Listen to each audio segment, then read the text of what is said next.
Muy buenos días a todos y todas. Les damos una cordial bienvenida desde la organización de lo que es ya este cuarto seminario de buenas prácticas en innovación curricular y educativa, año 2025. Esta cuarta versión en contexto de la, el desarrollo académico de dos programas de magíster de la Facultad de Educación de Universidad de las Américas, ¿cierto? Y en conjunto con el Instituto de Educación y Lenguaje de dicha facultad, son el programa de magíster en educación, convención en innovación para el aprendizaje y el magíster en docencia universitaria. Para nosotros y nosotras siempre es un tremendo agrado encontrarnos en estos seminarios porque logramos aplicar muchos contenidos que hemos visto por semestres en estos programas de manera más teórica a veces, eh, con aquellas experiencias que en tanto buenas prácticas las entendemos como actividades y acciones que pueden ser replicables, ¿cierto? Actividades que son destacadas y actividades que contribuyen al desarrollo de una educación comprometida con la innovación. Y ya también desde el tercer seminario a la fecha tenemos especialmente la atención puesta en nuestros y nuestras egresadas, ¿cierto? Egresados y egresadas de estos dos programas de magíster, quienes exponen y presentan sus buenas prácticas que pudieron haber estado ligadas especialmente a sus trabajos finales, ¿cierto? O incluso a proyectos que han desarrollado. Así que, sin más, y reiterando esa bienvenida, les recuerdo que pueden dejar sus preguntas y comentarios en el chat. Está tanto la sección de preguntas y respuestas, que es la más indicada para ello, y así no se nos pierde ninguna, y cualquier otro comentario lo pueden ir dejando directamente en el chat. Al final de la actividad les dejaremos una encuesta de satisfacción también. Y para comenzar nuestra actividad, le voy a dar la palabra a quienes justamente dirigen ambos, cada uno, ¿cierto?, programas de magíster. En el caso del programa de magíster en Educación, Convención en Innovación para el Aprendizaje, dejo la palabra a su director, Adrián Villegas. Muchas gracias, Juan. En primer lugar, agradecer la presencia de todos y todas el día de hoy. Ya nos aproximamos, ¿cierto?, a nuestra cuarta versión, una versión que fue girando en el tiempo y desde hace ya 3 años presenta los trabajos de los egresados, ya sea del magíster en docencia universitaria o del magíster en innovación. Para mí es un grado poder encontrar a cada uno y a cada uno de ustedes, estudiantes, participantes, cuerpo académico, egresados, por supuesto que sí, y público general. También extiendo los saludos a Sergio Martini, que es el coordinador de posgrado de investigación de la Facultad de Educación que nos acompaña hoy día. Y agradecer también a Juan Enríquez, que en el fondo para los expositores, ¿cierto?, fue la piedra angular que pudo canalizar las propuestas que tienen. Hoy día es una instancia que nos convoca a revisar propuestas de innovación, como distintos colegas de ambos programas han podido canalizar ciertas inquietudes y generado propuestas de mejoramiento en su contexto. Por lo tanto, va a ser una instancia bien entretenida que nos va dando pistas para dónde va girando la innovación, ya sea en el ámbito escolar o en la docencia universitaria, y que también, y esa es una de las intenciones, que sirva de ejemplo para la comunidad de estudiantes de ambos programas que ya se enfrentan o se van a enfrentar próximamente a su profesor de tesis o a trabajos dentro de cierta asignatura que les permitan también innovar en base a prácticas curriculares concretas de innovación que han hecho previamente sus colegas. Así que, sin más que agregar, agradecido de la presencia de cada uno de ustedes y que tengan una excelente jornada. Muchas gracias, Juan. Bien, Adrián, muchas gracias a ti también por esta permanente preocupación por desarrollar actividades de este tipo, ¿cierto? Han nacido siempre bajo el alero de tu apoyo, de tu organización y gestión, y así tanto estudiantes como egresados y egresadas de programa de magíster y el cuerpo académico en general han podido disfrutar de este tipo de instancias y junto con ello también todo el apoyo y organización y coordinación de parte de la directora del Magíster en Docencia Universitaria, Karen Núñez Valdés. Te dejo también espacio para tus palabras de bienvenida. Gracias, Juan. Bueno, me suman las palabras de Adrián. Estamos muy contentos de poder reunirnos este sábado a compartir estas experiencias que son de nuestros estudiantes, a los cuales muchos de los que estamos acá, los profesores, formamos en su proceso de magíster. Creo que es una tremenda instancia y mucho orgullo también de verlos ahora ya egresados presentando lo que fue en su momento sus trabajos de grado. Así que creo que hoy día solo la invitación es a compartir y a aprender de los otros y de lo que hicieron y de otras para poder llevar a cabo en sus diferentes contextos. Así que muy bienvenidos todos, espero que sea una tremenda jornada y reitero mi aplauso a nuestros egresados que van a presentarnos su hermosos trabajos. Gracias, Juan, por todo también. Muy bien, Karen, gracias a ti. Y ya llega el momento entonces de comenzar nuestro primer panel. Vamos a dividir en dos paneles, un primer panel con egresados e egresadas del programa de Magíster en Educación, Convención en Innovación para el Aprendizaje, y un segundo panel con egresadas del programa de Magíster en Docencia Universitaria, ambos de la Facultad de Educación de la Universidad de las Américas en Chile. En la primera presentación lleva por título Percepciones de docentes de enfermería para la implementación del aula invertida, herramientas y habilidades TIC en el contexto educativo actual. Y estará a cargo de Bárbara Cifuentes y Francesca Sandoval. Colegas, adelante. Ok, muy buenos días. Saludarlos y agradecer la oportunidad de estar aquí en el seminario. Ahí estamos proyectando nuestro trabajo. Mi nombre es Bárbara Cifuentes, de profesión enfermera. ¿Ya? Muy buenos días, mi nombre es Francesca Sandoval, también de profesión enfermera. Un agrado poder estar acá y compartir con ustedes, ¿cierto? En conjunto con Bárbara, ¿cierto? Les vamos a presentar el día de hoy los principales hallazgos de nuestra investigación que se denomina Percepciones de docentes de enfermería para la implementación de aula invertida, herramientas y habilidades TIC en el contexto educativo actual. Y vamos a contarles algo de la introducción y de nuestros objetivos de este trabajo de investigación. Y voy a partir contándoles que la pandemia nos mostró la importancia de estar preparados para innovar en la educación, sobre todo en las carreras de la salud, que es nuestra área de interés y disciplinar, por cierto. El modelo de aula invertida representa un cambio fundamental. El alumno revisa los contenidos en casa y tiene que participar activamente en clase. Es por eso que tenemos que estar preparados para resolver dudas y aplicar conocimientos. Para llegar a ello, ¿cierto? Primero vimos el tema, cuál era el principal problema, que se detectó que era la preparación de herramientas y habilidades tecnológicas de los docentes no era suficiente para poder implementar este nuevo modelo en la carrera en sí.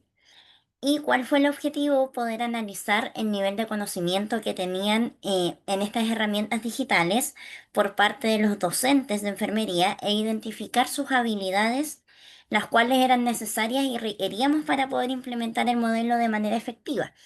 Y nos enfocamos principalmente en los docentes y no tanto en el alumnado, porque finalmente teníamos que partir de nosotros para poder implementar de manera adecuada este modelo. Acá Bien, yo les voy perdón. Dale, Bárbara. Ahí tenemos ahí algo de la evidencia eh, que nos avala, ¿cierto?, en lo que nosotros quisimos investigar y que fue muy interesante, por cierto, que como mencionó mi compañera recién, nos enfocamos en el docente y no en el estudiante, porque tenemos que partir con las herramientas sólidas para poder brindar todas esas soluciones y dudas a nuestros estudiantes. Les voy a comentar a continuación sobre el material y método, ¿ya? Hicimos un estudio que se realizó con 21 docentes universitarios de la carrera de enfermería de la Universidad de las Américas, de la sede del Boldal, que queda en Concepción. Y aplicamos una metodología mixta, cuantitativa y cualitativa. Acá en estos gráficos pueden ver, ¿cierto? Los encuestados que tuvimos por edad, que el rango mayoritario iba de 30 a 40 años aproximadamente. Y sexo fue bastante parejo, ¿cierto? Femenino y masculino. Como bien decía mi compañera, ¿cierto? Aplicamos a 21 docentes de la Escuela de Enfermería, sede del Boldal de Concepción, una encuesta tipo Likert donde incluíamos 25 preguntas donde ellos las fueron respondiendo y eso lo analizamos con el software SPSS. En cuanto a lo cualitativo, hicimos un análisis de respuestas abiertas, ¿cierto? Entrevistas de estos docentes, y esto finalmente lo analizamos en el software Atlas T para poder tener los resultados finales y saber en el fondo en qué nos encontrábamos hoy en día. Nuestra muestra incluyó docentes de ambos sexos, distintos rangos de edad, todos con al menos un año de experiencia formativa y en clase de modalidad diurna y online. En cuanto a las entrevistas, ¿qué fue lo que encontramos, cierto? La percepción general del aula invertida era bastante positiva. Consideraban los docentes, cierto, que era algo innovador, algo nuevo que nos podía ayudar, pero que era lo que nos manifestaban repetitivamente, era que faltaba mayor capacitación de forma continua y el apoyo institucional para poder llevar a cabo este modelo. Como bien podemos ver aquí en la presentación, la percepción era positiva, como bien les dije, y uno de los comentarios que más hacía alusión era el aula invertida era muy útil para los estudiantes, ya que ellos se involucraban activamente de su aprendizaje, ¿cierto? Y de las habilidades de resolución de problemas. Ya el enfoque principal del aula invertida es el alumno y no el docente. Es como que cambiamos un poco el enfoque. Y obviamente manifestaban las necesidades de capacitación y desafíos para poder ir implementando a futuro este modelo, que todos tengan el acceso necesario a las tecnologías para poder llevar a cabo. Claro. En cuanto a los conocimientos sobre herramientas digitales, más del 90% de los encuestados se ubicaron entre un nivel bastante y alto, es decir, en cuanto a conocimiento en lo que respecta a la navegación por Internet. Sin embargo, observamos que el uso práctico, lo operativo, lo que realmente ocupamos en el aula, casi un tercio reporta dificultad para aplicar estos conocimientos, especialmente en buscadores y en organización de la información.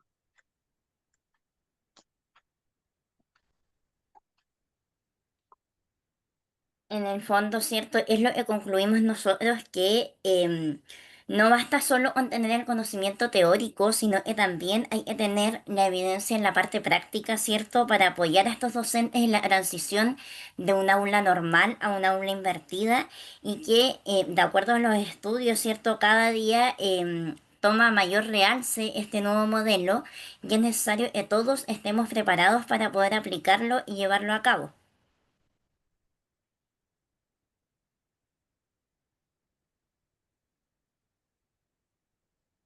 Bueno, en cuanto a los resultados cualitativos, la percepción general del aula invertida respecto de los docentes es positiva.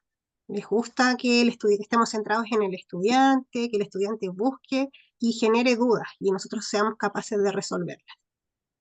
Sin embargo, los docentes manifiestan esa necesidad urgente de capacitación continua y un apoyo institucional para que la adopción de estas tecnologías realmente beneficie la práctica educativa. Y también emergieron... Disculpa, Fran. Continúa. Sí, dale nomás. Ok. Al respecto, contarles que emergieron dos grandes temas, que es la urgencia de desarrollar las habilidades prácticas en habilidades TIC para implementar el aula invertida, y también detectamos que habían barreras personales como la autopercepción digital débil y también miedo al cambio, miedo a innovar, miedo a ocupar tecnologías de la información, miedo a ocupar nuevas herramientas un poco más orientadas hacia la gamificación. Ambas, cierto, con Bárbara somos muy convencidas de que al ir implementando este modelo de manera adecuada, entregando las herramientas necesarias, puede ser un modelo muy enriquecedor, innovador, cierto, y pertinente para los futuros estudiantes que estamos formando hoy en día, y así poder traspasarle todas las herramientas necesarias para que ellos sean el centro del aprendizaje y no el docente finalmente. Respecto a la discusión y las conclusiones, con nuestro trabajo evidenciamos que no basta solo con tener conocimientos teóricos. Es necesario trabajar de manera esencial en la formación práctica para apoyar a los docentes en esta transición de metodologías que son muy innovadoras para el aula, como el aula invertida y el uso de las tecnologías. Proponemos también a las instituciones que prioricen programas de capacitación continua, manuales accesibles y espacios colaborativos que compartan experiencias tecnológicas entre los colegas, es decir, que exista colaboración al respecto.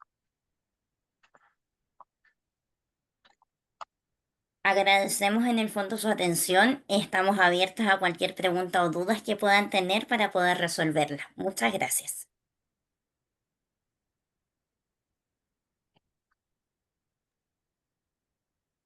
Muy bien, Bárbara, Francesca, muchas gracias, ¿cierto? Por comenzar este seminario con su presentación, muy interesante, sin lugar a dudas. Así que le dejamos invitada a la audiencia que pueda eh, dejar también preguntas, comentarios, luego en el chat o en la sección de preguntas y respuestas, ¿ya? Y gracias también por eh, atenerse también al tiempo planificado. Podrían haber tenido un par de minutos más incluso y los vamos a dejar después al cierre para resolver dudas que pudieran surgir. Así que muchas gracias por ello. A continuación, vamos a revisar también otra presentación muy interesante, en este caso, sobre la validación de un cuestionario mediante inteligencia artificial y juicio de expertos para educación superior técnico profesional. Esta presentación estará a cargo de Rodolfo Cautivo, quien desde ya puede, cierto, comenzar la presentación. Muchas gracias por el tiempo dedicado a ello y tienes el tiempo para ti. Gracias, Rodolfo. Muy bien. Hola, buenos días todavía a todos. Les voy a presentar esta ponencia que está asociada al trabajo de tesis y a un trabajo de investigación que hemos ido desarrollando con el profesor Antonio Castillo y en el cual también el profesor Cristian Villegas nos ha ido apoyando, que tiene que ver con, en una primera instancia o en una etapa inicial, la validación de un cuestionario mediante inteligencia artificial y juicio de expertos. Esto todo enfocado en educación técnico, en educación superior técnico profesional. Entonces, ¿cómo surge esto? Lo primero es que históricamente las universidades o la educación superior, o dentro de la educación superior, las universidades han tenido o han concentrado gran parte de las matrículas y han ido creciendo a lo largo de los años, que es lo que ha ido pasando en el último tiempo. Los centros de formación técnica y los institutos profesionales también comenzaron a crecer y el mismo Ministerio de Educación buscó algunas estrategias de cómo fortalecer a estos institutos profesionales y centros de formación técnica. De ahí, en el año 2021, surge una opción para los estudiantes que ingresan a la educación superior técnico profesional que se llama articulación de estudio. Esta articulación de estudio la tienen que implementar todos los IP y CFT a nivel nacional y lo que permite es que los estudiantes que vengan de liceos técnico profesional y estos liceos cumplan ciertos requisitos, puedan entrar a la carrera o a alguna carrera en particular que tenga alguna relación, homologando todo el primer semestre de estudios. Por lo tanto, ellos se matriculan directamente en el segundo semestre de la carrera, lo cual permite que en el caso de que quieran estudiar una carrera de 2 años o 2 años y medio en un CFT, se acorte en un semestre, por lo tanto, la transición es mucho más rápida hacia el mundo laboral, que finalmente el norte o la idea de los IP y CFT es lograr este desarrollo rápido y esta movilización social que muchos siempre prometen. Y debido a los aumentos de matrícula, se empezó a generar esta instancia. Ahora, esta instancia no está ajena a algunos problemas que ya han sido estudiados a lo largo del tiempo. Yo creo que muchos incluso han vivido la situación de cuando entramos a primer año de universidad y no nos iba bien en alguna evaluación o nos costaba alguna asignatura en particular, ¿qué pasaba? Por lo general podía haber algún nivel de frustración. Por lo tanto, y, esos estudios se han realizado. ¿Qué es lo que pasa dentro de este programa de articulación? Es que no se tiene un perfil claro de cuáles son los estudiantes que están articulando. Es decir, sabemos que vienen de un liceo, que entraron y se matricularon directamente en segundo año, pero no sabemos nada más de ellos. No sabemos si se logran ¿cómo se llama? Logran generar el sentido de pertenencia con la institución, si es que logran generar algún vínculo con sus compañeros, porque por lo general la tendencia de lo que ha pasado es que ellos empiezan a socializar más con estudiantes que están dictando algunas de esas asignaturas quizás por segunda vez. Se está dando por hecho que todas las asignaturas que realizaron esta homologación las manejaban bien. Entonces, toda esa información finalmente nos sirve para poder empezar a generar un perfil de estos estudiantes. Entonces, dentro de esta transición en la cual ya se ha estudiado a nivel universitario, lo que busca este cuestionario en una etapa inicial es recoger esa información de los estudiantes, ¿ya? Como alerta de spoiler, perdón, solamente un cuestionario aplicado a los estudiantes no sería lo suficientemente robusto como para poder decir, ¿sabes qué? Este es el perfil de los estudiantes, estos son los apoyos que quizás se pueden dar. Por lo tanto, esto implica también que en algún momento, así como el grupo, las personas que realizaban la ponencia anterior decían, nos enfocamos en los docentes, dentro de este estudio o de esta investigación también vamos a tener que enfocarnos en los docentes, ver qué es lo que plantean los docentes desde otra mirada, a través de entrevistas o también de cuestionarios. ¿Ya? Eh, Como les comentaba, la transición educativa entre la educación secundaria y la educación superior ha sido estudiada.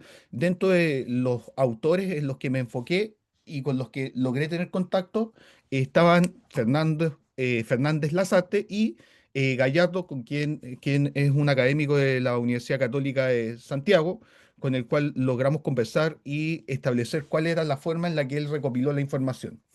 El proceso de articulación viene desde el año 2021, es decir, se empieza a intentar implementar en pandemia. Es decir, ya considerando todos los desafíos que existían en pandemia, también se trata de implementar este proceso de articulación.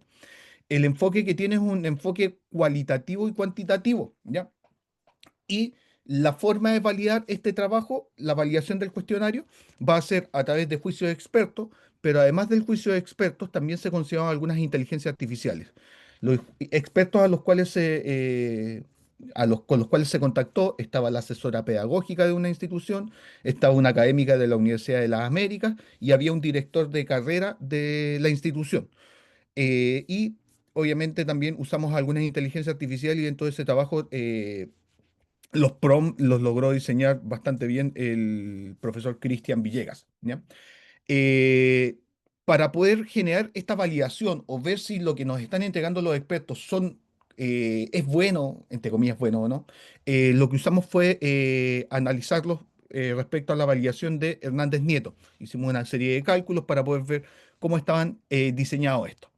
Entonces, dentro de este proceso que se realizó, primero tuvimos que hacer un diseño, es un diseño no experimental, y nosotros tenemos a un grupo o seleccionamos un grupo de estudiantes en particular. Nosotros queríamos solo a los estudiantes que habían articulado entre el año 2023 y el año 2024. Por lo tanto, nuestro universo no era muy grande.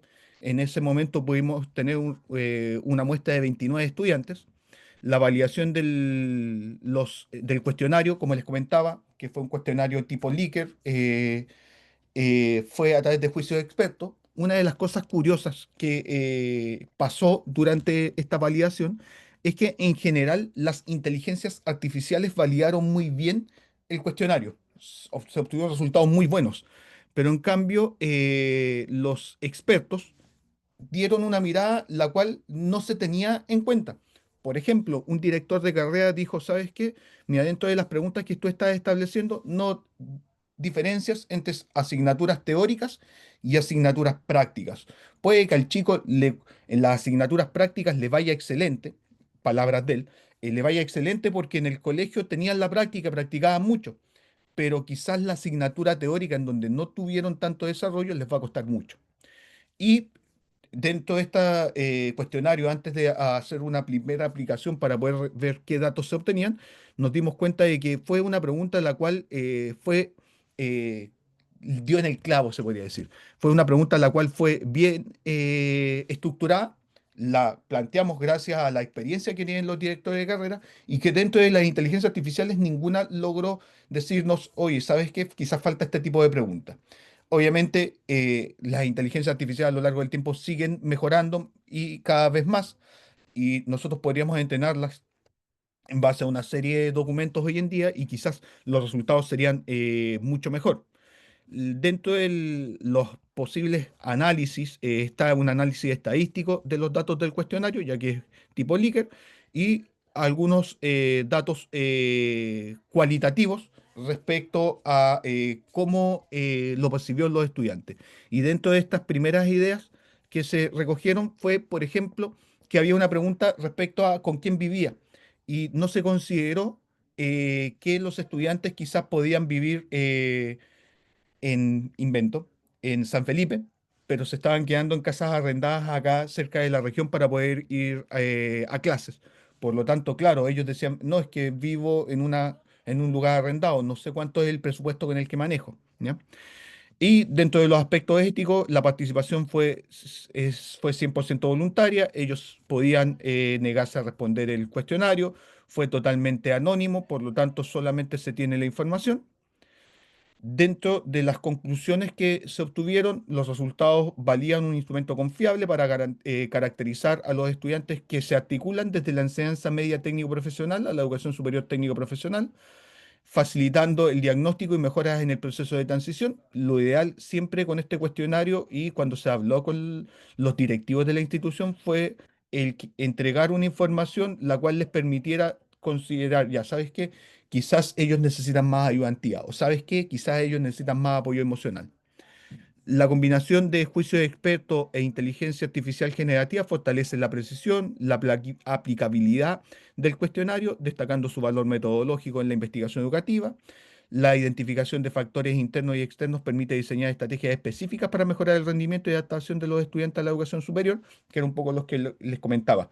Encuestas, quizás algún psicólogo, quizás algún psicopedagogo que los pueda apoyar, o algún docente tutor. La validación inicial muestra áreas de mejora, como la incorporación de preguntas sobre residencia y contexto socioeconómico para generar perfiles más precisos. Los hallazgos destacan la importancia de considerar las particularidades de cada carrera al diseñar apoyos académicos y sociales para los estudiantes que articulan. Esto, en la medida que uno iba consultando, iba aplicando este cuestionario, nos fuimos dando cuenta de que, por ejemplo, estudiantes del área de electricidad necesitaban apoyos quizás en asignaturas teóricas matemáticas, pero estudiantes del área de gastronomía necesitaban apoyo en asignaturas como inglés. Entonces ahí nos damos cuenta que había que generar una diferencia.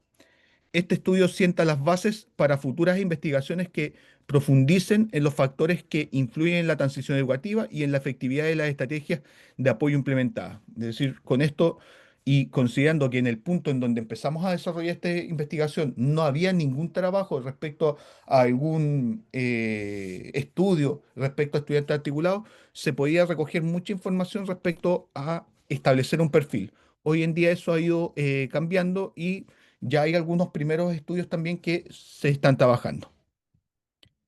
Esa es mi presentación.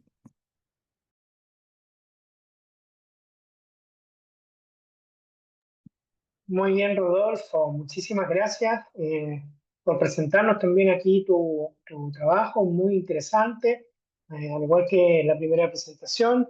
Ahí ya estoy recolectando algunas ideas, algunas preguntas, algunos comentarios para el momento de moderación y de conversación en torno a también lo que puede ir surgiendo en el chat. Les recuerdo a quienes están conectados y conectadas a este cuarto seminario, que puedan dejar sus preguntas, sus reflexiones en nuestro chat y así al cierre poder transmitirlas a los y las expositoras. Así que muy interesante. Vamos a pasar directamente a nuestro segundo panel, correspondiente a las presentaciones de egresadas del programa de Magíster en Docencia Universitaria. En este caso, vamos a comenzar con la presentación sobre, o titulada, Aprendizaje basado en proyecto, estrategia para abordar la transición educativa. Será presentado por Natalia Niklicek y Loreto Cantillana, quien es académica también del programa y de la Facultad de Educación de la Universidad de Las Andes. Muy bien, adelante, el tiempo de ustedes ya. Pueden presentar. Muchas gracias, profesor. Solo aclarar que nuestro magíster es el magíster en innovación para el aprendizaje, no el de docencia. Toda la razón. Gracias, Natalia, por esa corrección. Muy necesaria. Voy a compartir. No sé si se ve.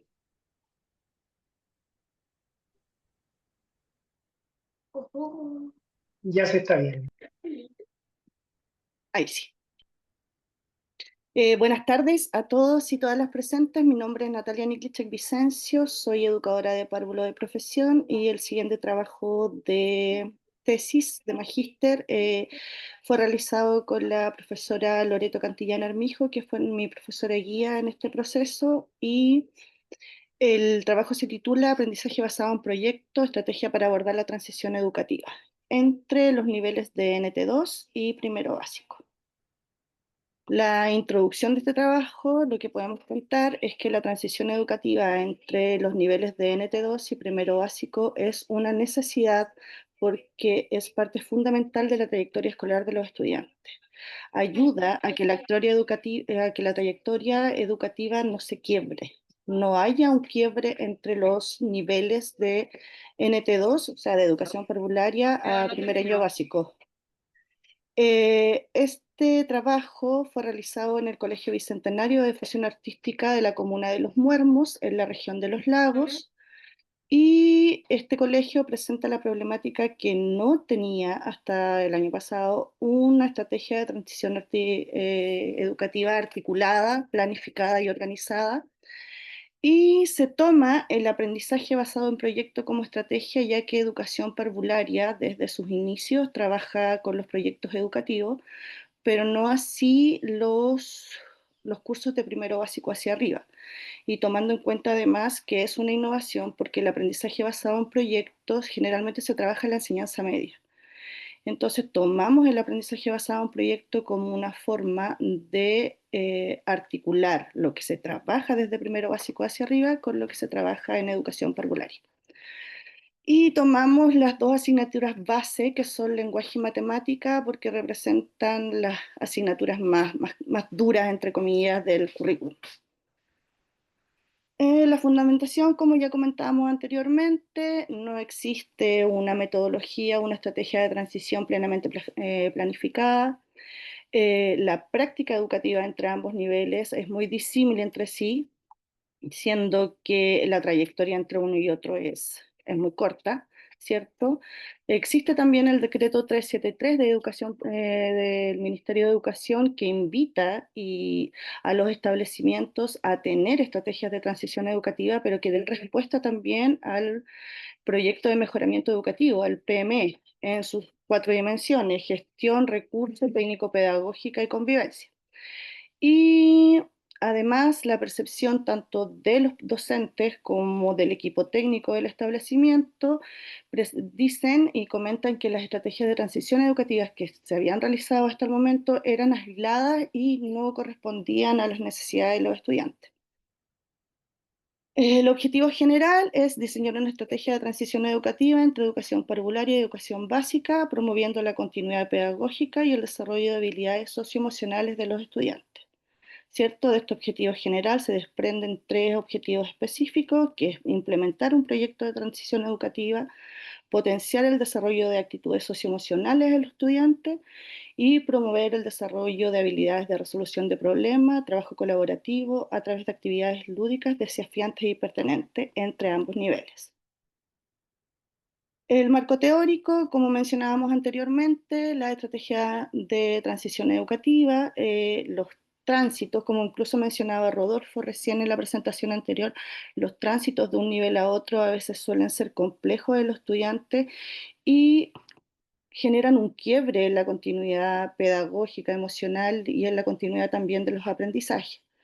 El decreto 373 que comentábamos igual del Ministerio de Educación pide y solicita a los establecimientos esta estrategia de transición educativa como una continuidad de la progresión de los distintos ciclos. Además, las etapas de desarrollo de los estudiantes desde nivel de educación parvularia a primero básico se encuentran en la misma etapa de desarrollo, por lo tanto la manera en cómo aprenden es la misma. Y el aprendizaje basado en proyectos que se presenta como un elemento dinamizador que es aplicable a todo nivel de enseñanza. Bueno, en cuanto al diseño de esta propuesta, se parte por, como señaló Natalia, una propuesta didáctica de aprendizaje basado en proyectos. Se abordaron objetivos transversales apuntando hacia el trabajo colaborativo y la resolución de problemas. En el área disciplinar se aborda desde lenguaje verbal y lenguaje y comunicación, pensamiento matemático y matemáticas, tomando también como base lo planteado por Bien de la integración curricular. Se realizan 4 clases planificadas, ¿no es cierto?, en torno a la implementación de la metodología activa de aprendizaje basado en proyectos. Y las etapas, además de toda la investigación, se estructura en torno a un diagnóstico, una intervención y una evaluación. En cuanto a las habilidades que están implicadas, aparece la observación, la clasificación, la comparación, la comunicación y la resolución de problemas. Bueno, respecto al tema más metodológico investigativo, esta es una investigación evaluativa que toma como modelo el modelo de Tyler, que se evalúa la aplicación o implementación de un objeto. Por lo tanto, es por ello que la estructura obedece a un diagnóstico de una recogida de información previa, una intervención y posteriormente una evaluación. Bueno, en torno a los destinatarios, los participantes fueron estudiantes de NT2 y primero básico del Colegio Bicentenario de Difusión Artística de Los Ulmos de la comuna de Los Muermos en el sur de Chile. Se aplicó, como ya les mencioné, el modelo evaluativo de Tyler, que es un modelo que se lleva aplicando en las investigaciones evaluativas desde 1949 y está apuntando a la medición del cumplimiento de metas. En cuanto a los materiales y procedimientos, se aplicó un cuestionario y rúbrica a través de Google Forms. También se efectuó el análisis de la información de dichos cuestionarios a través de una inteligencia artificial que fue Julius, y posteriormente la información cualitativa que se recogió, el análisis se efectuó mediante el software Atlas-T. En torno a los aspectos éticos, se aplicaron los principios del modelo de Helsinki, el principio de Helsinki y de Singapur, con participación voluntaria, confidencialidad, consentimiento informados por los apoderados y autorización también del establecimiento. En torno a la viabilidad del estudio, se contemplaron como recursos humanos participación tanto el educador párvulo, docente primero básico, asistentes y las educadoras diferenciales del proyecto de integración.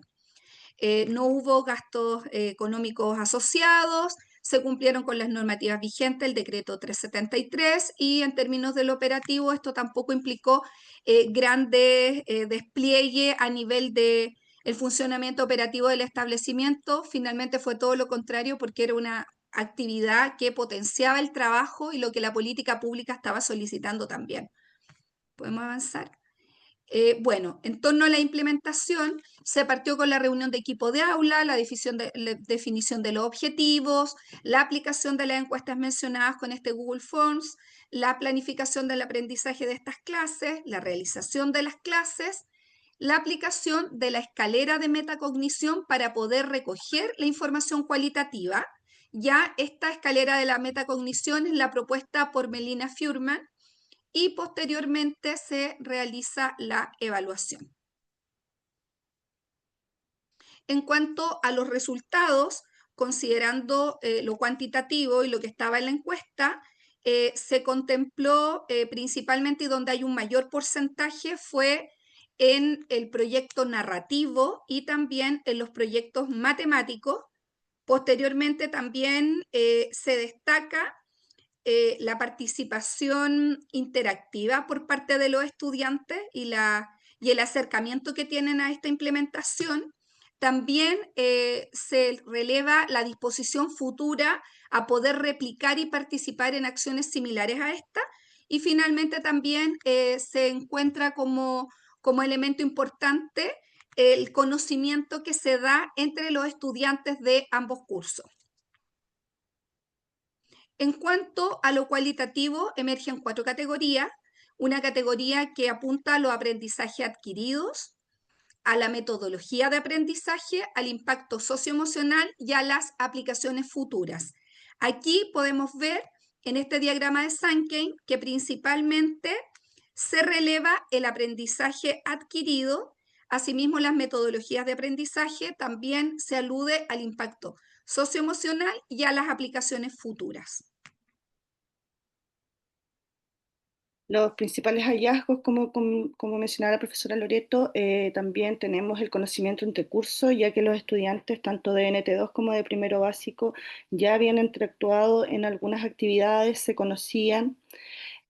Participación en proyectos narrativos y matemáticos, a ellos les gustó mucho esta forma de trabajar, de crear proyectos tanto de lenguaje como matemáticos que los hiciera trabajar en conjunto, la participación activa y colaborativa y las disposiciones futuras, ¿cierto? Las conclusiones que encontramos en este proyecto es que conocimiento e interacción social, existe un alto porcentaje de estudiantes que han interactuado con otros dentro de su entorno inmediato, metodología de trabajo utilizada, desarrollo de actividades pertinentes que dan respuesta a las necesidades evolutivas de los estudiantes, aprendizaje socioemocional. El aprendizaje socioemocional es parte fundamental del desarrollo cognitivo de los y las estudiantes, y las aplicaciones futuras, las y los estudiantes esperan poder realizar lo que aprendieron en otros contextos, continuando con sus proyectos. Y aprendizaje basado en proyectos es una estrategia que potencia el desarrollo de una transición educativa entre educación parvularia y primero básico. Las proyecciones del trabajo es relevar la importancia de la educación parvularia en la primera infancia. Las limitaciones futuras, a lo mejor podemos encontrar una resistencia al cambio que podrían tener los docentes, estudiantes, apoderados y directivos, y la falta de la organización institucional. Y líneas de investigación que se desprenden de esta investigación, forma en que aprenden los estudiantes, articulación curricular, importancia de los docentes en la transición educativa.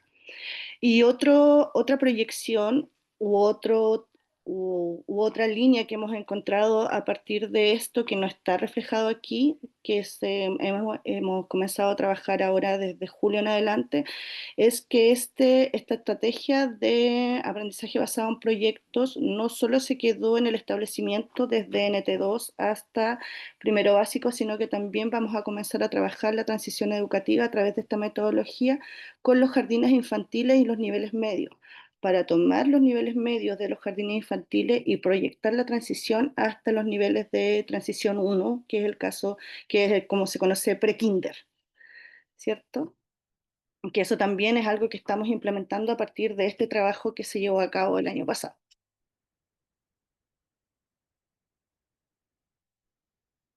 Muchas gracias.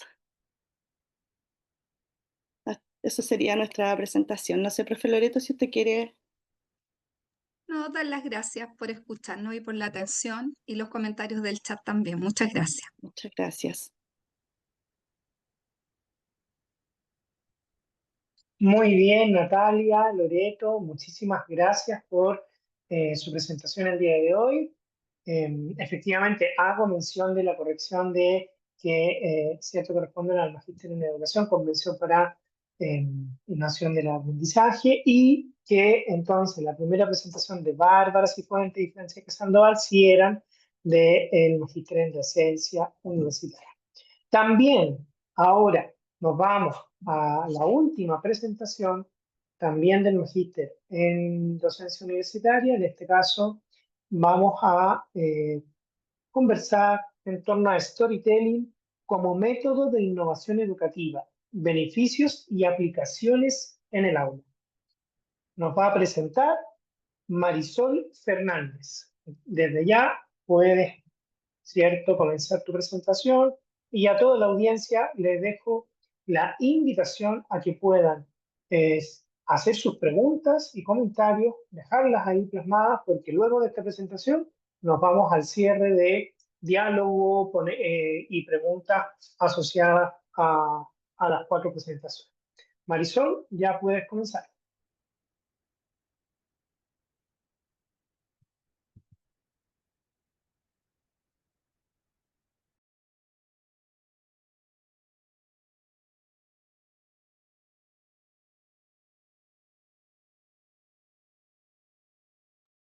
Marisol, ¿nos Sí, escuchas? Ahí estoy sí. acá. Disculpen, tuve un lapsus.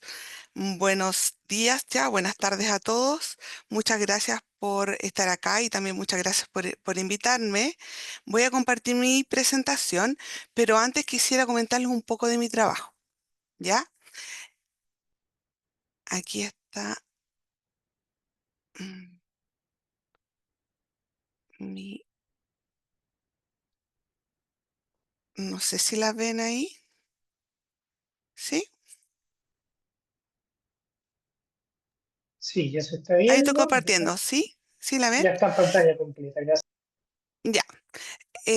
Mi trabajo consistió en el storytelling como método de innovación educativa, perdón, beneficios y aplicaciones en el aula. ¿Ya? Más que nada, yo les voy a contar un poco de cómo mi trabajo me llevó a presentar esto y lograr encontrar en el storytelling los beneficios y cómo lo podemos aplicar en el aula. Mi investigación se basó en docentes de enfermería. Yo soy enfermera de profesión, y mi inquietud fue investigar de cómo las historias provocan o influyen en nuestros alumnos, ¿ya?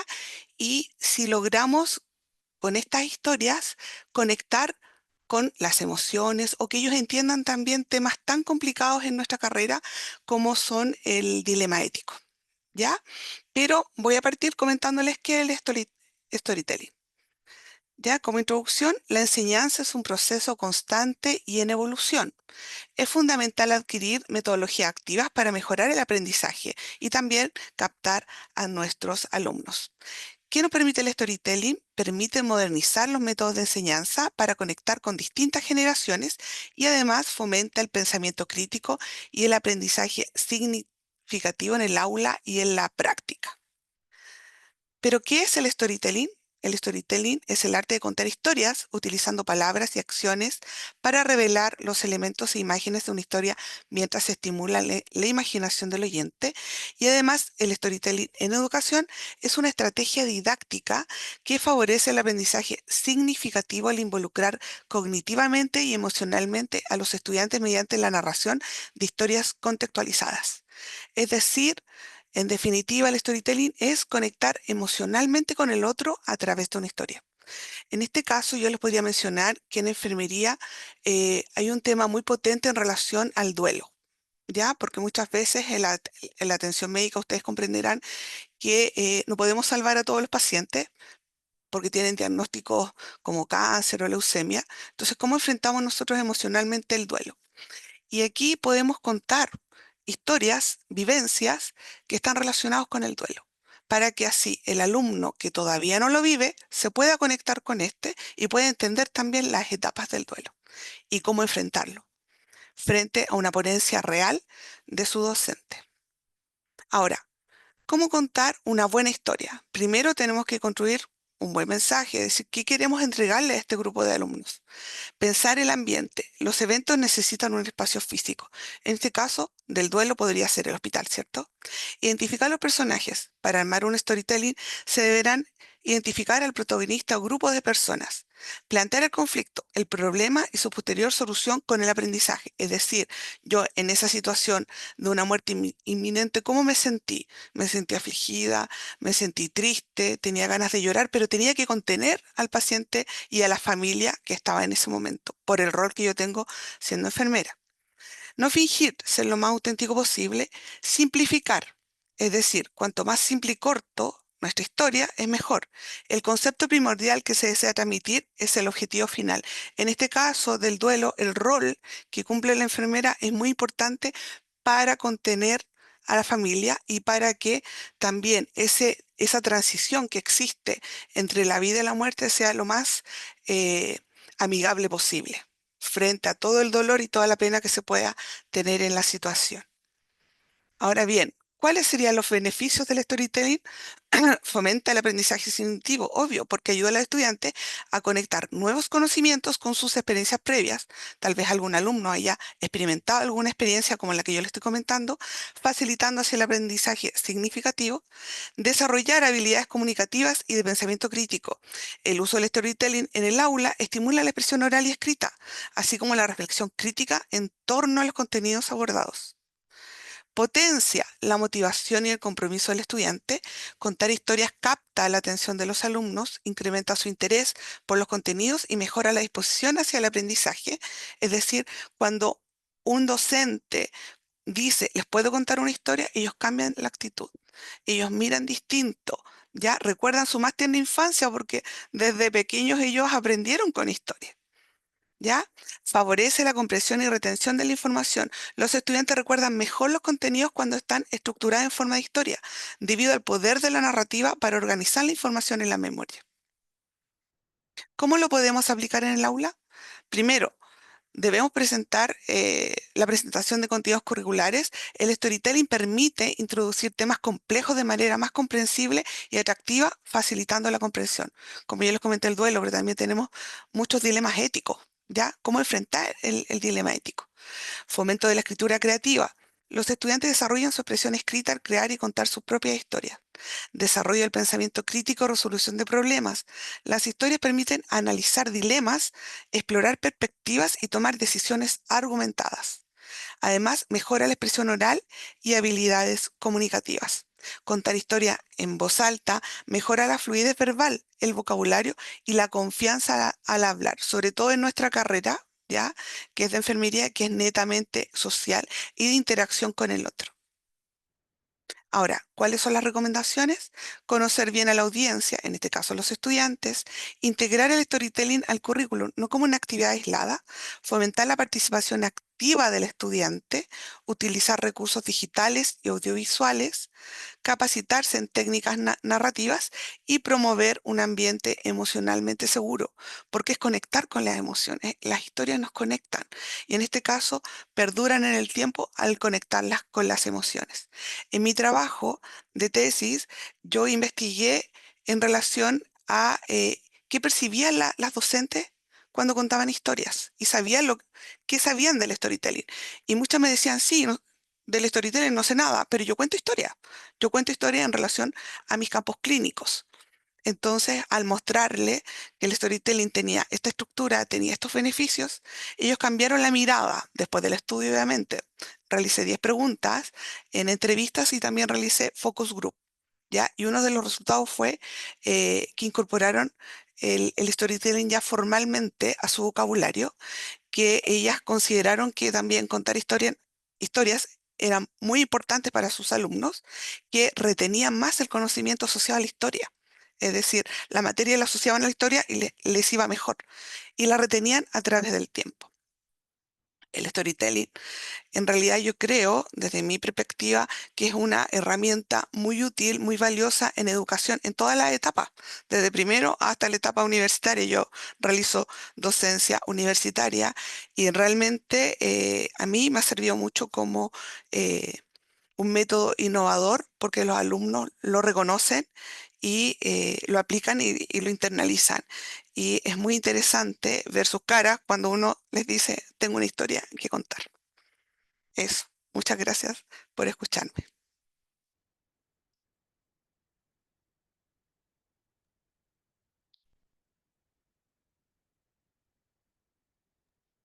Muy bien, Marisol, muchísimas gracias por esta historia que nos has contado también, que de algún modo se ha transformado en inspiración probablemente para más colegas. Muchas gracias por tu dedicación a este seminario.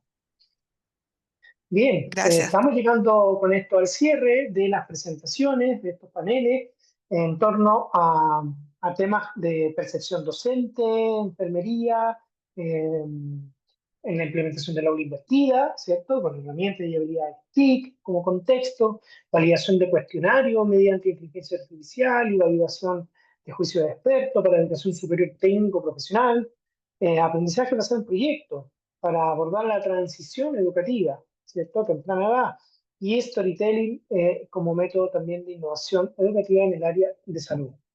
Les invito a que por favor dejen sus preguntas. Es el momento porque ahora ya vamos a abrir propiamente tal ese espacio. He visto que han dejado algunos comentarios, ¿cierto? Que les ha parecido todo muy interesante, excelente proyecto, claro, precioso, conciso. Ahora tengo mejor idea de cómo presentar mi proyecto de investigación, cómo defenderlo. Interesante, algo nuevo para llevar a las aulas, muy bella innovación, se nota que es algo que le hace mucho sentido. Eh, por ahí también había otra que decía, me parece una gran innovación, ¿cierto? En primer lugar, porque entiende como una oportunidad, el desafío transversal de reforzar una transición tan importante en un momento crítico del desarrollo humano. Asimismo, destaca por realizarse a través de aprendizaje basado en proyectos, enmarcando la propuesta bajo el alineamiento de una educación que avanza de la mano de la exploración, el juego, el trabajo en equipo, entre otros, pero sobre todo porque contribuye a crear un escenario que favorece el desarrollo del pensamiento reflexivo desde edades tempranas. Perfecto, ya los leí, los comentarios, felicitaciones por ahí también, y ahí hay alguna pregunta que la vamos a tener muy, muy, muy en cuenta. Enseguida te doy la palabra, Rodolfo. Eh, Vamos a, primero que todo, tengo preparada, ¿cierto? Siempre un moderador tiene que tener alguna pregunta por ahí. En el caso de que en el chat estén todavía escribiéndolas y lleguen en algún momento, yo sé que van a llegar, que van a tener ahí algunas preguntas. Pero quisiera hacerle la misma pregunta a las cuatro, ¿cierto? Presentaciones, las cuatro exposiciones. Y es en ámbitos metodológicos. Si pudieran de algún modo profundizar o dar algunas claridades, porque como estamos hablando de un seminario de buenas prácticas, sé que quienes están escuchándonos les interesa saber también el cómo. ¿Cómo han podido llegar a resolver esto? Por ejemplo, en el caso de Bárbara y Francesca, hicieron uso de un instrumento previamente publicado, ya existente, ¿cierto? No es un instrumento propio. Por lo tanto, ¿cómo se trabaja con un instrumento ya existente, ya publicado, ¿cierto? ¿Tuvieron que hacer alguna adaptación? ¿Hicieron ahí algún proceso de conversación y de análisis en torno al instrumento? Esa es la pregunta para ustedes. Luego, para Rodolfo, lo relacionado con el uso de la inteligencia artificial, ¿cierto? Es parte de una innovación interesante que aparece en tu trabajo que implica no solo la validación por juicio experto, ¿cierto? Que es una de las técnicas de validación de contenido, por ejemplo, sino que hiciste uso de inteligencia artificial. Y ahí comentaste algunas diferencias. mira, esto me dijeron algunos profesores, esto me dijo un director de carrera y esto se contrasta con aquella valoración existente por la IA. Y en esta era tan altamente, no solo digitalizada, sino que cada vez más en diálogo y en sintonía con herramientas de inteligencia artificial generativa, me parece interesante la propuesta.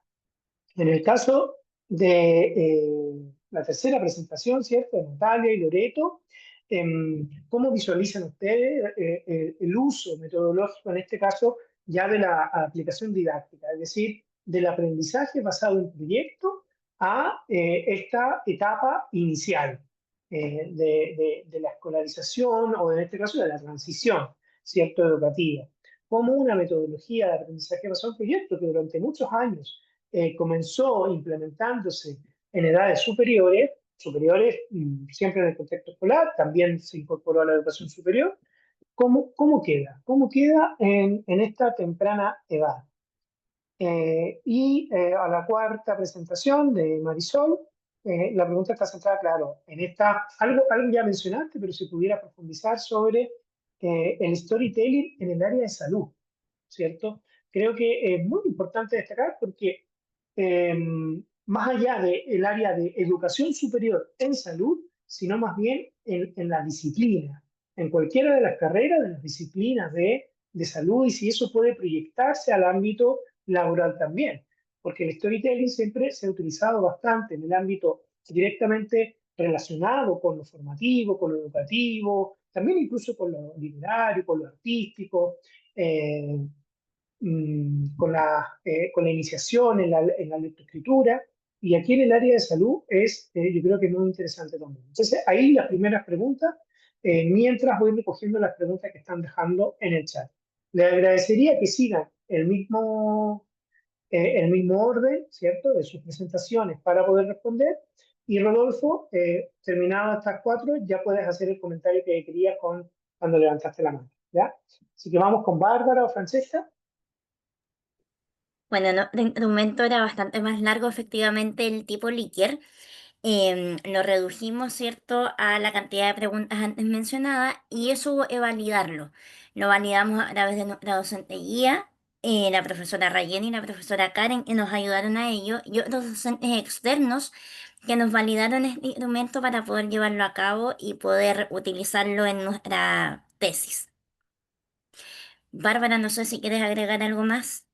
Sí, yo voy a agregar de que nosotros hicimos una selección de una muestra que nos representó, que fue representativa, una muestra de 21 docentes de enfermería de la Universidad de las Américas, sede del Boldal Concepción. Ocupamos metodología mixta, es decir, combinamos métodos cuantitativos y cualitativos. Realizamos un análisis integrado aplicando software especializados, SPSS, ¿cierto? Y Atlas T. Realizamos triangulación de datos, ¿ya? Combinamos datos de análisis que nos ayudó a identificar no solo que existía una discrepancia entre el conocimiento y la aplicación práctica, sino que también las razones que la motivan, como la falta de formación en los docentes, recursos y en algunas ocasiones también el apoyo institucional. También realizamos una interpretación crítica, es decir, basamos nuestras conclusiones en la lectura crítica de los resultados y la literatura académica relacionada, que para nuestra sorpresa había bastante. Ya nosotros pensamos que estábamos encontrando ahí un nicho vacío, pero había bastante, eh, digamos, literatura al respecto. Esto nos permitió a nosotros realizar una propuesta fundamentada para mejorar la formación en los docentes, en las habilidades tecnológicas que te hay presentes, que son muchas, incluyendo la inteligencia artificial, que no la nombramos porque no fue parte de nuestra investigación, pero que sí estuvo siempre presente ahí dándonos vueltas. Y por supuesto, pensar en la invertida, que es a lo que nosotros apuntamos eh, como modelo educativo, al menos en el área disciplinar de enfermería, que la consideramos muy, muy, muy interesante y muy productiva. Eso por mi parte. Muy bien, Francesca, Bárbara, muchas gracias. Claro, siempre es un desafío poder adaptar un instrumento ya existente, ya sea para adaptarlo al contexto cultural, cuando no ha sido necesariamente mismo territorio aplicado, o, por ejemplo, con una población o muestra muy diferenciada. Y además, bueno, para que sirvan los fines específicos de investigación, en este caso también vinculado a un área disciplinar, al aula invertida. Así que, bueno, muy interesante. Muchas gracias por sus comentarios. Rodolfo. Bueno, como comentaba Juan, el trabajo, o este cuestionario que tuvo que ser creado, tuvo una validación tanto por juicio de expertos como por inteligencia artificial. Creo que es importante el aprovechar el uso de estas herramientas que van surgiendo hoy en día. La inteligencia artificial ha llegado para quedarse, así como fueron los celulares en algún momento a las aulas, hoy en día también, y también para los trabajos o nuestros trabajos de investigación, cuando queramos realizar algo.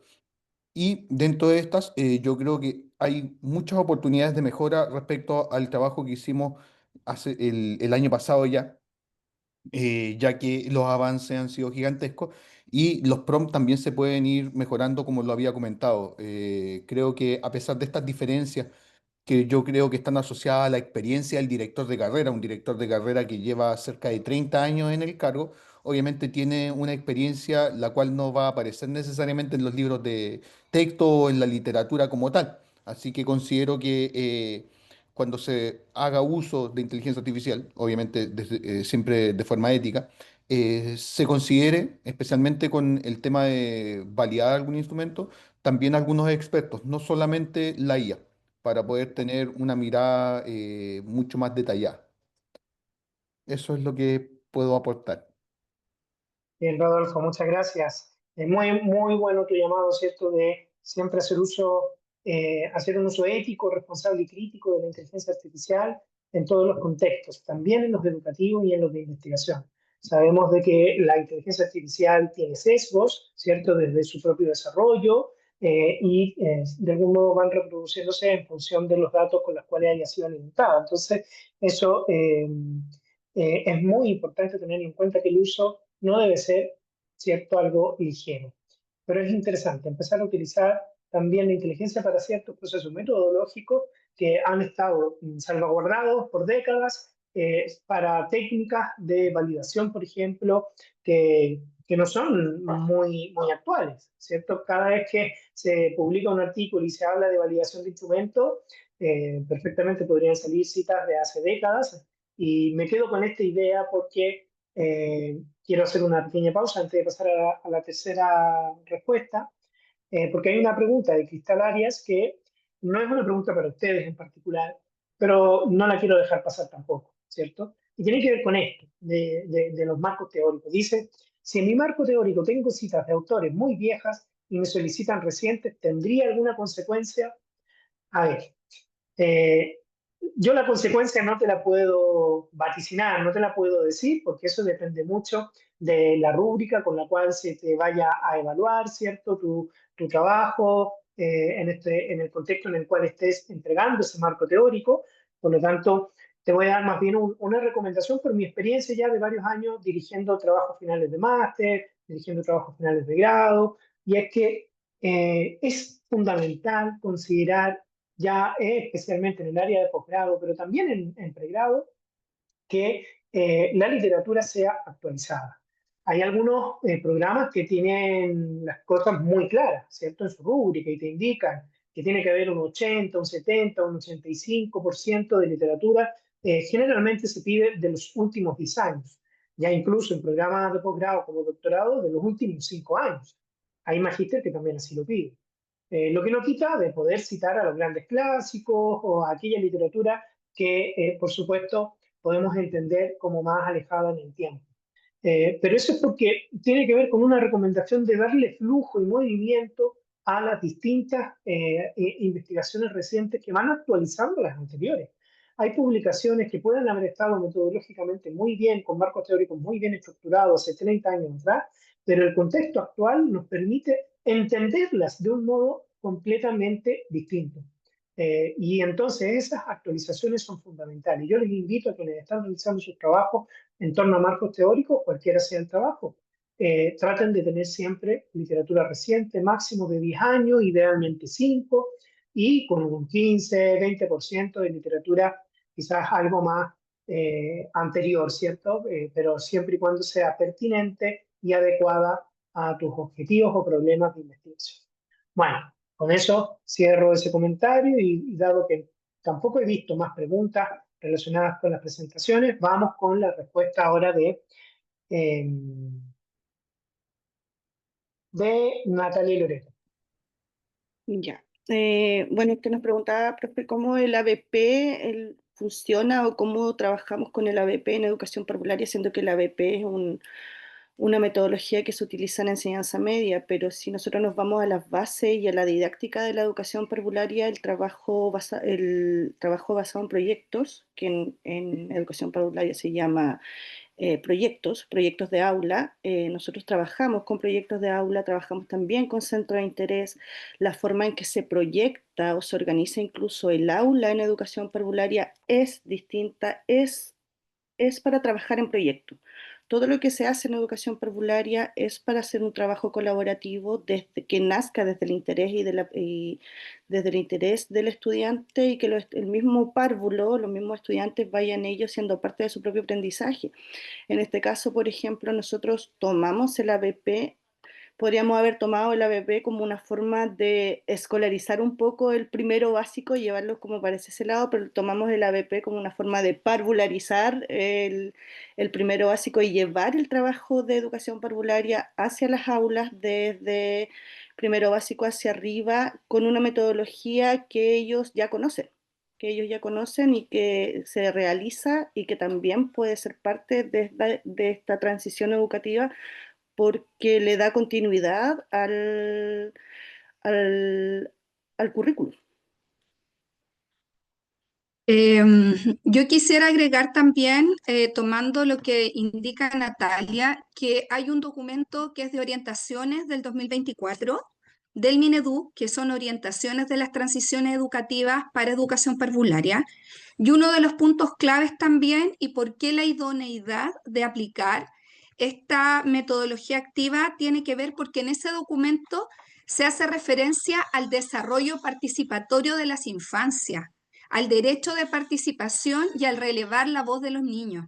Por lo tanto, el realizar y aplicar metodologías con estas características, nosotros vamos asegurando no solo el tema de la articulación y de la secuenciación de contenido, sino también otorgar continuidad, coherencia, trabajo en equipo, trabajo colaborativo.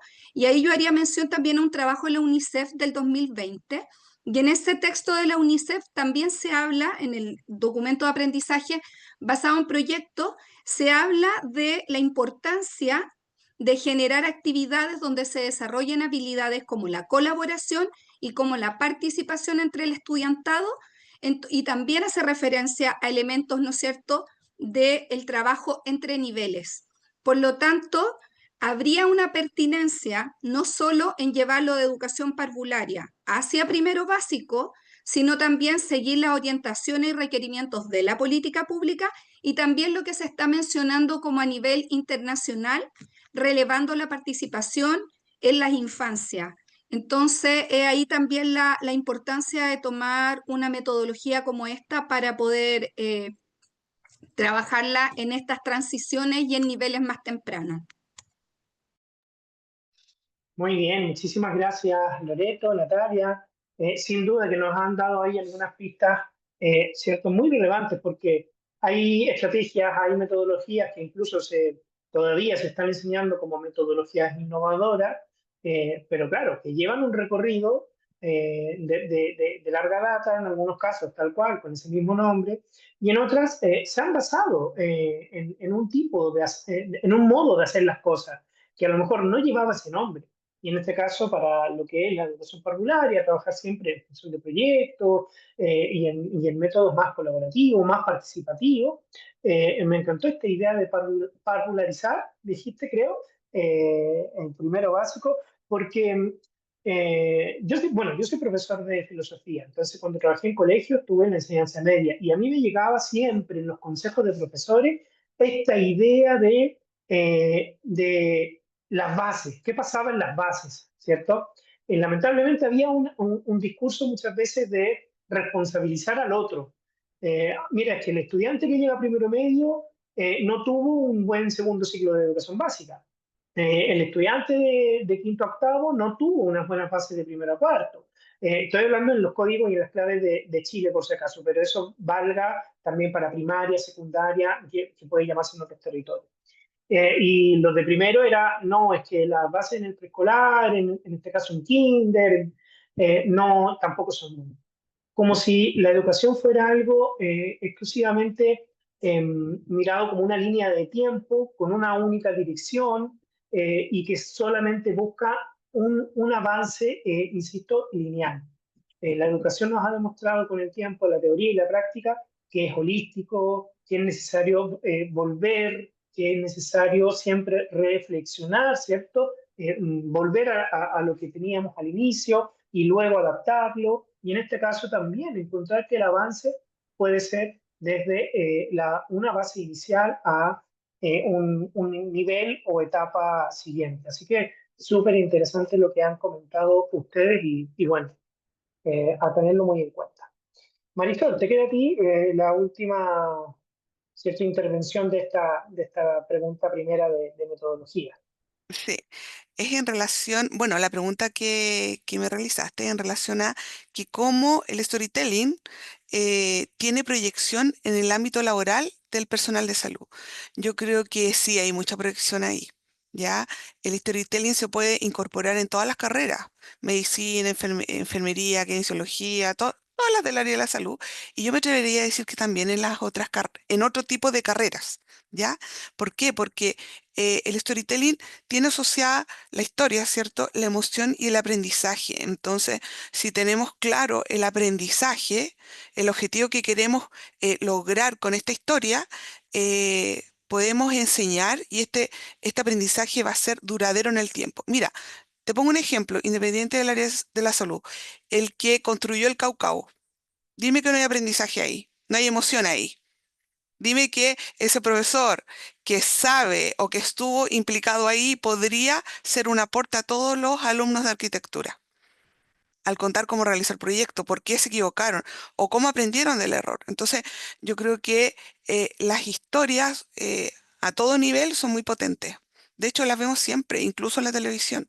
Cuando vemos, por ejemplo, el mensaje de Coca-Cola, así, vive la experiencia, te dan una emoción ligada a. Entonces, el storytelling también se utiliza mucho en marketing. Y yo creo que a nosotros como docentes lo podemos aplicar, teniendo claro el objetivo y el resultado de aprendizaje. Y también en un ambiente controlado. Eso.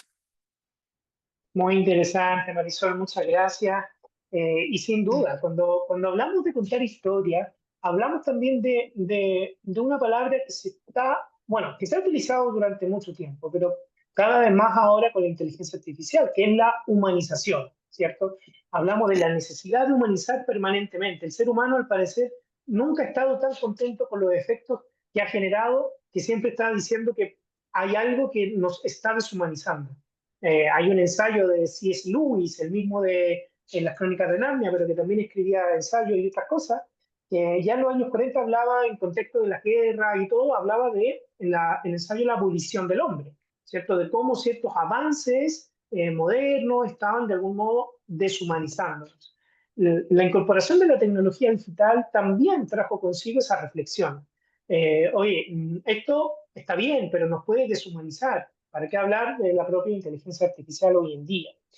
Y de algún modo, el ámbito laboral, y ahí llevo la reflexión tuya, en el ámbito laboral siempre se ha pedido más humanización en procesos, por ejemplo, cuando son ligados a ámbitos de la administración pública, estos procesos burocráticos, mecanizados, llenar formularios.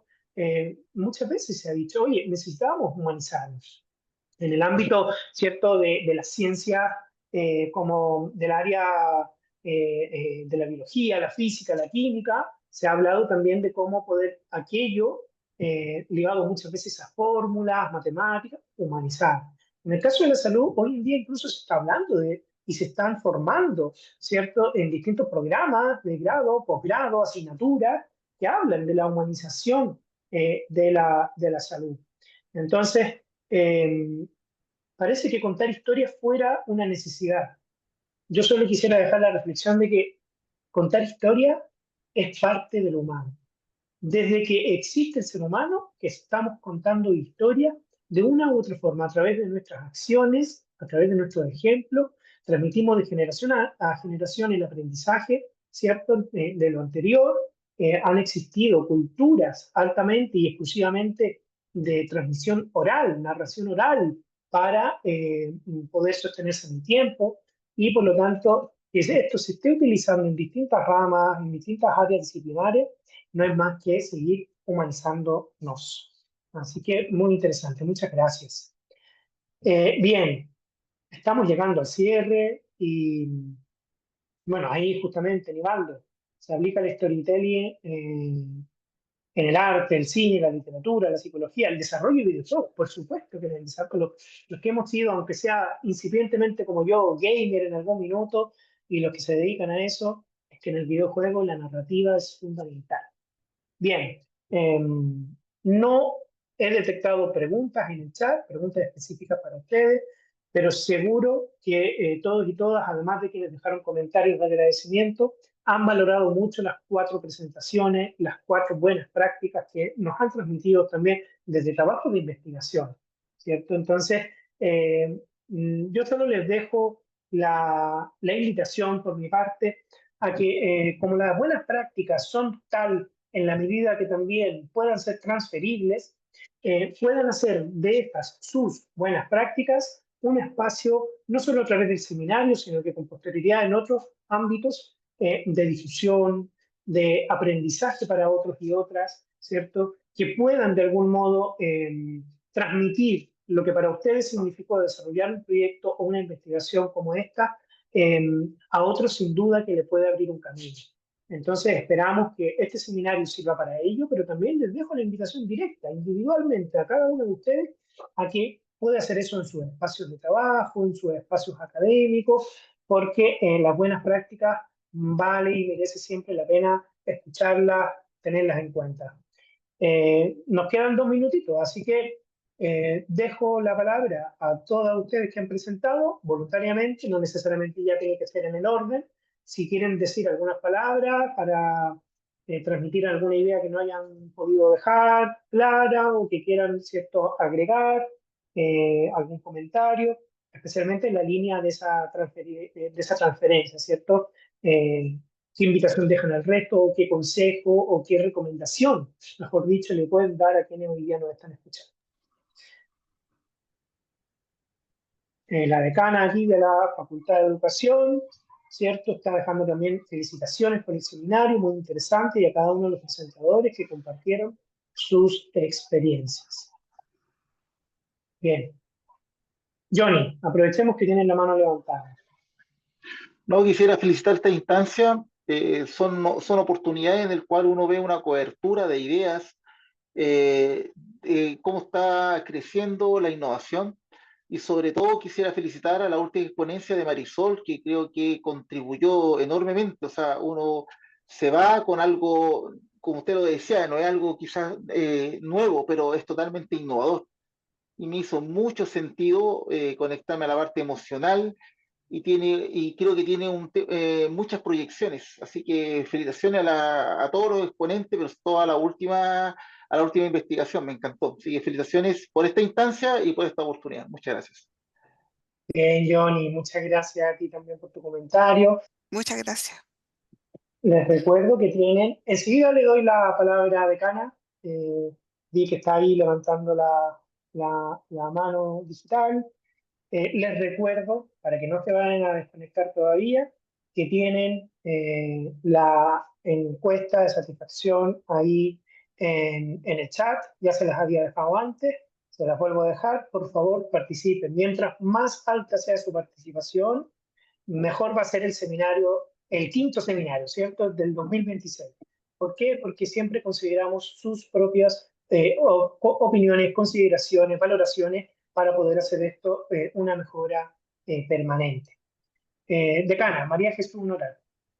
Muchas gracias, Juan Alejandro. Por un lado, quería felicitarte a ti porque tienes esa forma de moderar que hace que esto sea un espacio muy, muy agradable. Y por otro lado, bueno, ya las felicitaciones las envié por el chat, pero me ha gustado muchísimo el encontrarme con este compartir experiencia en el ciclo de la primera infancia.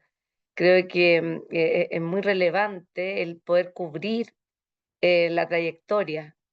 Y bueno, y es parte fundamental lo que ellas expusieron, sin desmerecer las otras presentaciones. Entonces, creo que tenemos mucho, mucho ganado si logramos también preocuparnos que podamos cubrir, digamos, los distintos ciclos del sistema, creo yo. Así que felicitaciones y por otro lado, bueno, el ir avanzando con este seminario, que es impresionante cuando cuando tú dices, bueno, preparémonos para el siguiente, que es el quinto, dijiste, sexto, ¿cierto? Bueno, el quinto. Las cosas cuando se mantienen en el tiempo y uno ve un interés, estamos un día sábado y están todos acá, uno le da una esperanza enorme para la educación en Chile, digamos, y para el sistema. Así es que, bueno, a todos los que están asistiendo, uno siente como un orgullo profesional, probablemente, de pensar que Napo, contra todo, están todos aquí y están con esa motivación por compartir experiencias, están ocurren cosas y eso a mí, por lo menos en lo personal, me da mucha esperanza. Así es que muchísimas gracias a todos los que están participando y para qué decir a todos los que presentaron. Son algunos estudiantes también de magíster, eso emociona mucho, como ya podemos ir aportando con conocimiento al sistema. Algunos que están con experiencias ya en escuelas, entonces muy entusiasmante. Así que muchísimas gracias a cada uno de los que están aquí y a los presentadores y a ti como moderador. Muchas gracias, decana, por sus palabras, que vienen muy bien además como un buen cierre a este cuarto seminario de buenas prácticas, justamente darle importancia a todos los niveles educativos, a la transición, ya aprovechando de la palabra que se utilizó también en la presentación, esa transición educativa a lo largo de la vida. Y en la educación formal, por supuesto, pero también en la no formal, en la informal, y un poco aprendemos como personas. Por mi parte, ya estamos llegando entonces al cierre. Agradecer a la audiencia, que es muy diversa, ¿cierto? Tenemos acá de distintas regiones de Chile, pero también de fuera del país, destacando especialmente la participación de colegas de República Dominicana, que están ahí desde el inicio, conectadas. Así que muchas gracias por el tiempo que han dedicado para para este seminario, distintos horarios incluso. Un agradecimiento especial a nuestras expositoras, expositor, ¿cierto? Que tanto del programa de Magíster en Educación, Convención de Innovación para el Aprendizaje, como del Magíster en Docencia Universitaria, han aceptado la invitación, ¿cierto?, a presentar sus proyectos, sus trabajos académicos, que han servido ¿por qué no decirlo?, de brújula para quienes han asistido el día de hoy al seminario.